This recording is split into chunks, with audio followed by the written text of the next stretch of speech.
البدع والأهواء، أهل البدع العقائدية وأهل البدع السياسية.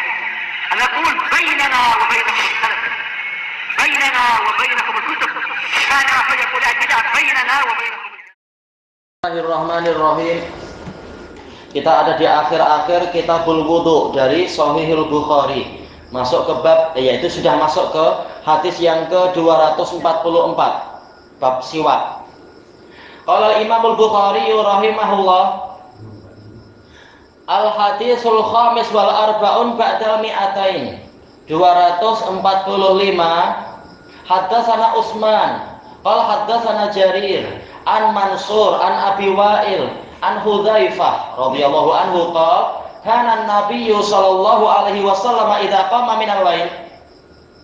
Dahulu kala Nabi sallallahu alaihi wasallam apabila beliau itu bangun dari suatu malam, yasusufahu bisiwak, beliau menggosok atau mencuci mulut beliau dengan siwak. Baik. Di sini Imam Bukhari meriwayatkan dari salah satu guru beliau yang terkenal, yaitu Utsman. Beliau ini adalah Utsman bin Abi Syaibah, Utsman bin Muhammad bin Ibrahim Al-Kufi. Beliau adalah imamun thiqah, mufassirun musnid. Beliau adalah Abul Hasan Al-Kufi. Walaupun kalau kita lihat di dalam kitabnya Ibnul Jauzi, kitab Al-Hamqa wal Mughaffalin, ada cerita-cerita sananya banyak tentang kekeliruan beliau. Boleh jadi ini adalah sebelum ilmunya mantap dalam masalah qiraah, dalam masalah qiraatul Quran, bukan mustahil. Tapi setelah ilmunya kuat, memang beliau adalah mufassir, muhaddits, thiqah dan sebagainya. Utsman bin Abi Syaibah, saudara dari apa? Abdullah bin Abi Syaibah, saudara dari Ibnu Abi Syaibah yang terkenal itu. Nah, ini Abdullah yang terbaik. Nah, Utsman boleh dikatakan nomor 2 dari keluarga itu. Qala haddatsana Jarir, beliau adalah Jarir bin Abdul Hamid Ad-Dabbi Ar-Razi. Beliau adalah qadhi di wilayah Rai. Rai ini mana? Khurasan pada masa lampau. Beliau ini adalah Abu Abdillah qadhi. Beliau thiqah, walaupun tidak sehebat yang lain tapi tetap thiqah. Ada kesalahan-kesalahan, tapi siapa yang selamat dari kesalahan? Tapi tetap beliau thiqah. An Mansur, Mansur ini beliau adalah Abu Attab, Mansur ibnul Mu'tamir Al-Kufi, dan beliau ini adalah min sigharit tabi'in, tabi'in kecil. Dan beliau adalah asbatun nas fi Mujahid. Kalau kita lihat dalam biografinya, murid terbaiknya Mujahid wa Ibrahim An-Nakhai, murid terbaik Ibrahim An-Nakhai.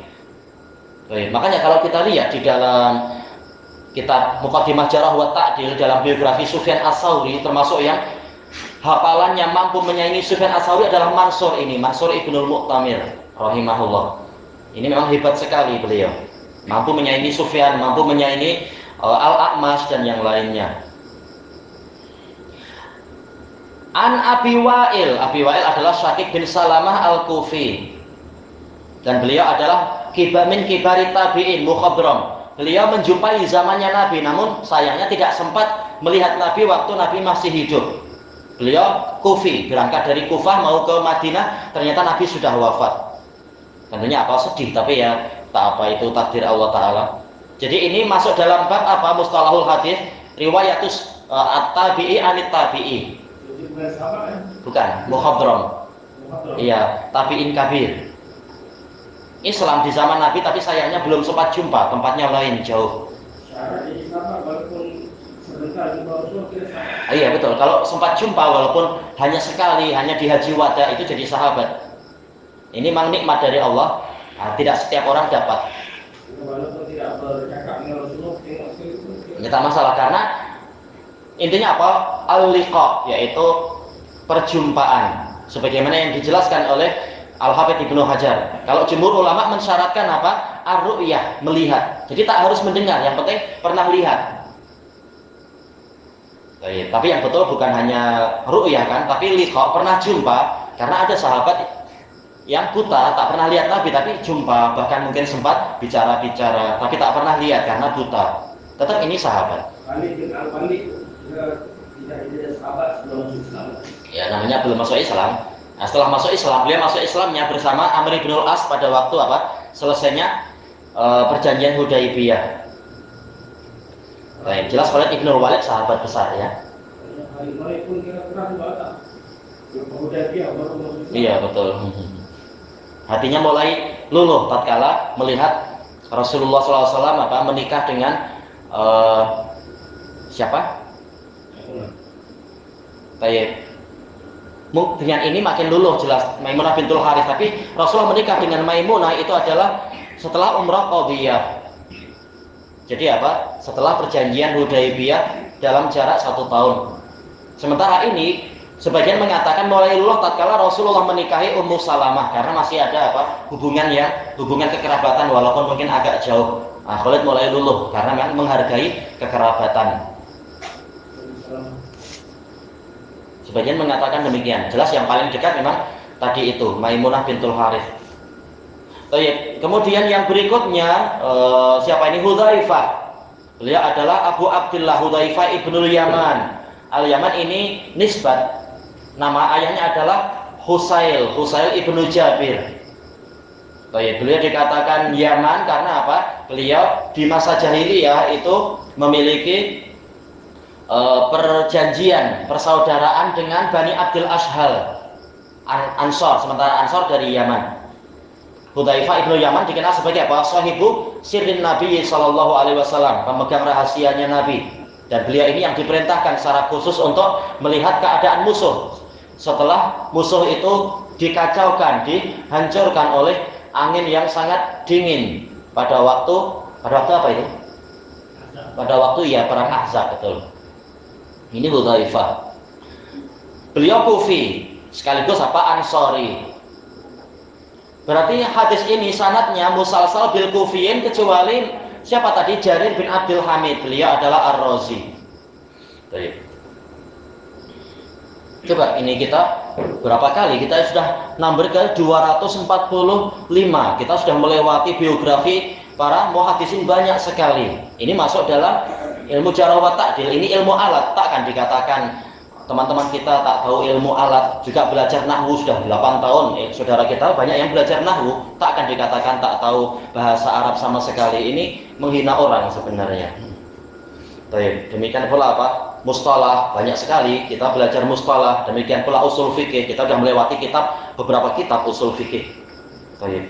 Alhamdulillah ini ilmu yang tidak layak saudara kita diremehkan, saudara-saudara kita oleh orang yang tidak tahu diri. Qala kana Nabiyyu sallallahu alaihi wasallam idza, dijelaskan oleh Al-Karmani rahimahullah, kana idza ini polanya menunjukkan apa? At-tajaddud, yaitu sering. Nabi seringkali setiap malam selalu melakukan yang disebutkan berikut ini. Nah, ini pembahasannya di dalam apa? Di dalam ilmu tafsir, usul tafsir, dan juga di dalam ilmu balaghah. Dan ini sudah sering kita sebut-sebut. Jadi banyak ilmu alat yang telah dipelajari oleh saudara-saudara kita. Tidak seperti tuduhan orang yang sombong, kalian tak tahu apa-apa. Yang penting buktinya, bukan sekedar menghina orang lain. Kalau memang iya, giginya kuat. Baik. Karena Nabi sallallahu alaihi wasallam idza dzarfun lima istaqbala minaz zaman, masuk masa hadapan. Tapi kan ini Hudzaifah cerita di masa lampau. Iya, masa lampau, tapi seakan-akan menceritakan sehari-harinya Nabi itu seperti apa. Setiap kali bangun dari tidur, beliau melakukan yang disebutkan itu. Qama minal lail, bangun dari suatu malam. Maksudnya di awal malam atau akhir malam atau tengah malam. Dijelaskan oleh Syamsul Haq Al-Azim Abadi di dalam syarah beliau terhadap Sunan Abi Dawud, ini bersifat umum, dohirnya umum. Hanya saja di dalam riwayat lain dari Imam Bukhari, insya Allah kalau umur kita panjang kita akan sampai kepada riwayat yang lain. Demikian pula dalam riwayat Muslim, demikian pula di beberapa riwayat yang lain dikatakan apa? Tahajjada, apabila Nabi melakukan tahajud. Lalu bagaimana? Apakah ini khusus untuk qiyamul lail semata, yaitu untuk sholat? Kalau bangun dalam keadaan tidak sholat tapi ingin baca Quran, misalkan untuk wanita yang haid barangkali kan, atau ingin zikir-zikir yang lain atau apa? Apakah tetap disunnahkan untuk bersiwak? Tetap dia disunnahkan. Jadi riwayat-riwayat yang lain ini bukan sebagai pembatasan, tetapi dalam usul fikih dikatakan apa? Dzikru ba'di afradil am, menyebutkan sebagian individu dari keumuman. Berarti intinya apa? Setiap kali Rasulullah bangun dari tidur di suatu malam, dan ini umum, terserah apakah untuk sholat malam, ataukah untuk zikir-zikir secara umum, ataukah untuk mungkin membaca Quran atau yang lain-lain, tetap beliau itu akan bersiwak. Hanya saja contohnya adalah untuk qiyamul lail. Jadi riwayat yang lain itu sekedar contoh, bukan sebagai pembatasan. Karena Hudzaifah tidak mengatakan tidaklah Nabi bersiwak kecuali apabila qiyamul lail misalkan. Hudzaifah tidak mengatakan itu, tapi sekedar contoh. Jadi intinya apa? Yaitu disunahkan setiap kali bangun malam kita bersiwak. Sekarang permasalahannya, bukankah kalau kita sebentar, nanti permasalahannya nanti minal lail, di malam hari. Di sini ada isyarat sebagaimana dijelaskan oleh sebagian pensyarah, kalau tak salah adalah Syamsul Haq Azim Abadi juga. Beliau mengatakan bahwasanya bangun dari tidur malam ini kemungkinan akan merubah bau mulut. Karena apa? Walaupun kita tidur, perut kita itu boleh jadi sedang bekerja, menghadam ini, menghadam itu, kemudian keluar bukhar, yaitu apa? Naiklah uap-uap yang busuk dari hasil enzim-enzim itu atau cairan-cecair yang lain, sehingga muncul bau busuk. Baik. Sehingga disunahkan untuk apa? Tidak membiarkan mulut kita itu jadi berubah baunya. Disunahkan untuk bersiwak. Nah, dari sini diambil faedah Islam itu sangat menghargai dan menggalakkan untuk menjaga kebersihan mulut. Karena boleh jadi kita akan bicara dengan siapa, jangan sampai orang lain terganggu karena mulut kita yang baunya kurang sedap atau apa. Maka Islam itu sangat menghargai untuk menjaga kehormatan diri sendiri dan menjaga jangan sampai orang lain itu terganggu. Cuma masalahnya sekarang kalau sudah bangun malam kita nak sembang-sembang dengan siapa? Kita bicara dengan siapa sih? Bukankah orang-orang mungkin sudah apa? Masing-masing di rumah sendiri. Kita mau kemana? Kalau kita ke balai orang ramai tak ada orang juga. Berarti dijelaskan oleh Ibnu Battal rahimahullah dalam syarah Sahih Bukhari, tujuannya adalah untuk munajat dengan Allah Ta'ala walaupun tidak ada orang, tetapi kita ingin menghadap Allah Ta'ala dalam keadaan situasi dan keadaan yang paling bagus walaupun tidak ada orang. Dan kita tahu bahwasanya ada malaikat-malaikat, telah kita lewati di dalam hadis yang sahih, tapi bukan dalam Sahih Bukhari, dalam pelajaran apa? Dalil-dalil tentang keutamaan membaca Quran, hadis Ali bin Abi Thalib, bahwasanya kalau seseorang itu dia membaca Quran, malaikat akan meletakkan mulutnya pada mulut orang itu, sehingga setiap bacaan itu akan diterima oleh mulut malaikat. Maka Nabi memerintahkan untuk kita selalu bersiwak tatkala hendak membaca Quran. Jangan sampai malaikat terganggu oleh bau mulut kita. Baik. Kemudian dikatakan di sini yasusu. Apa makna yasusu? Terjadi perselisihan di kalangan ulama, di kalangan ahli lughah dan para pensyarah. Disebutkan oleh Al-Qadhi Iyad di dalam syarah beliau terhadap apa itu kitabnya Imam Muslim, Sahih Muslim, yaitu syasa yasusu boleh jadi maknanya adalah ghasala yaghsilu, yaitu mencuci. Apa? Iya, nanti kita ambil sedikit dulu. Baik. Yaitu ini makna pertama, yaitu ghasala yasusu yaghsilu, mencuci. Makna kedua yaitu dalaka, yaitu menggosok. Ini makna yang kedua. Kemudian diberi tambahan oleh sebagian ulama yang lain sebagaimana dinukilkan oleh Ibnu Battal. Makna yang lain sebagaimana dijelaskan oleh Al-Harbi yaitu apa? Imrarus siwak, yaitu menggerakkan siwak itu sendiri alal asnan, kepada gigi. Terjadi perselisihan, ini arodon, yaitu dari kanan ke kiri, ataukah dia itu min a'la ilal asfal, dari atas ke bawah. Terjadi perselisihan. Karena boleh jadi dua-duanya betul. Makanya Imam Nawawi mendatangkan pendapat banyak mengatakan intinya sama, yaitu membersihkan gigi. Kalau memang perlu menggosok dari kanan ke kiri ya gosok dari kanan ke kiri. Kalau perlu dari atas ke bawah ya atas ke bawah. Kalau perlu dipusing-pusingkan, diputar-putar ya tafadhol, tidak masalah. Intinya adalah agar giginya itu jadi bersih, mulutnya jadi bersih. Makanya dalam hadis yang lain Rasulullah bukan hanya menggosok gigi, namun apa? Menggosok lidah. Terkadang habis makan daging atau makan apa ada lemak di permukaan lidah kita, digosok juga, dibersihkan juga. Intinya adalah untuk biar mulut kita itu bersih.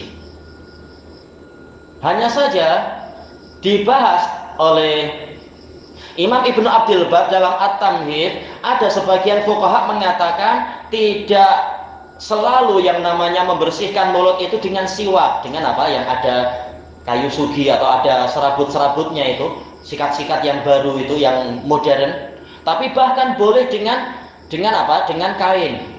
Boleh juga bahkan mungkin apa orang tak punya ini, tak punya itu, terutama kalau siwaknya hilang atau anak-anak yang di apa namanya itu di pondok-pondok terkadang tak punya apa-apa, ingin bersegera pakai tangan dia, pakai jari-jari. Itu pun boleh kata para fuqaha, karena intinya adalah bagaimana agar bersih. Cuma tentunya kalau kulit kita terlalu halus ya tak seberapa bersih kan. Perlu yang serabut, perlu yang memang ada sikatnya, memang itu lebih baik. Pakai floss juga. Nah, pakai floss ya, intinya adalah bagaimana agar dia itu bersih.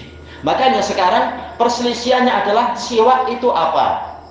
As-siwak dijelaskan oleh para pensyarah, boleh jadi dia ini adalah masdar saka yasuku siwakan, yaitu masdar yang kembali pada fiil, yaitu menggosok. Dan ini bebas, terserah menggosok pakai apa, yang penting dia mampu untuk menghilangkan atau mengurangi kotoran yang ada di gigi. Jadi tidak wajib memakai kayu siwak, tidak wajib memakai apa itu namanya itu yang brus gigi atau apa. Intinya bagaimana dia itu boleh untuk menghilangkan kotoran-kotoran. Makanya boleh pakai kain yang agak kasar atau benda-benda yang lain yang tentunya tidak membahayakan ya. Sapu tangan mungkin, itu semua boleh. Mana tak semestinya kayu siwak. Iya, tidak semestinya. Ini anak diberi dari Indonesia, malah bukan apa dari jenis kayu Arab, tapi apa? Dari kayu yang lain, dari kayu apa namanya itu? Kayu zaitun. Dia hitam dia. Bagian luarnya hitam, nampak kaku keras. Boleh, yang penting memang dia baik untuk gigi. Untuk gigi pun sudah dikira siwak. Itu siwak. Makanya terjadi perselisihan di kalangan fuqaha. Siwak itu apakah wajib dari kayu Arab? Karena di sebagian riwayat itu lafadznya adalah minal Arab. Tetapi kalau kita kumpulkan sanad-sanadnya, tambahan Arab untuk mencari siwak itu tambahan yang syadz. Dan kalaupun itu tambahannya adalah sahih, karena dohir sanadnya boleh disahihkan, ini sekedar contoh. Nabi tidak membatasi wajib dengan kayu Arab, tak boleh dengan kayu-kayu yang lain. Maka yang betul adalah boleh. Apalagi asal dari siwak ini adalah masdar yang kembali kepada fi'il. Selama dia boleh digunakan untuk alistia, yaitu menggosok gigi, terserah dia dari bahan apapun dia boleh, tidak masalah. Kesimpulannya dari hadis ini adalah yaitu disunahkannya bersiwak. Sama saja di pagi hari ataupun di malam hari, sama saja di hadapan banyak orang ataukah kita sedang munajat dengan Allah, disunahkan untuk selalu menjaga keadaan. Terutama sekali kata para fuqaha dan para pensyarah, tatkala kita hendak beribadah yang terkait dengan mulut kita, sholat atau qiraatul Quran atau zikir, maka kita bersiwak agar mencapai situasi yang terbaik, walaupun ini bukan syarat sah ibadah, walaupun ini bukan kewajiban ibadah, tapi ini mustahab, dan hukumnya memang mustahab, tidak sampai wajib. Dan disebutkan oleh Al-Allamah Ibnu Battal dalam syarah Sahih Bukhari beliau, semua ulama mereka melaksanakan hadis ini dan mereka semua tidak mengatakan bahwasanya ini adalah hukumnya wajib. Tapi mereka melakukan itu dengan niat apa? Ini adalah mustahab, mencontoh Nabi. Karena Nabi dikatakan kana ida, ini terus menerus. Dalam keadaan Nabi tidak mengatakan wajib, dan memang tidak wajib. Tapi tatkala Nabi senantiasa melakukan itu, tahulah kita ini nilainya memang sangat agung dan sangat penting. Bilahuna wallahu a'lam. Orang bergigi sampai 10 tahun, masa orang pakai yang sama juga. Ya dicuci, jangan tidak dicuci, nanti banyak bakteri ya. Kata Syekhuna Yahya, kalau tidak dicuci nanti bakteri-bakteri berkumpul di situ, malah bahaya. Maka seperti sikat gigi yang lain, brus gigi dicuci, habis dipakai cuci. Ya ganti atau dipotong makin pendek tak apa. Nanti ada fungusnya, ada apa, ngeri juga kita. Ya, bergulat-gulat ya jangan. Tak jadi membersihkan malah mengotori. Baik, subhanakallahumma wa bihamdika la ilaha illa anta astaghfiruka wa atubu ilaik. Walhamdulillahirabbil alamin. Jazakumullahu khairan.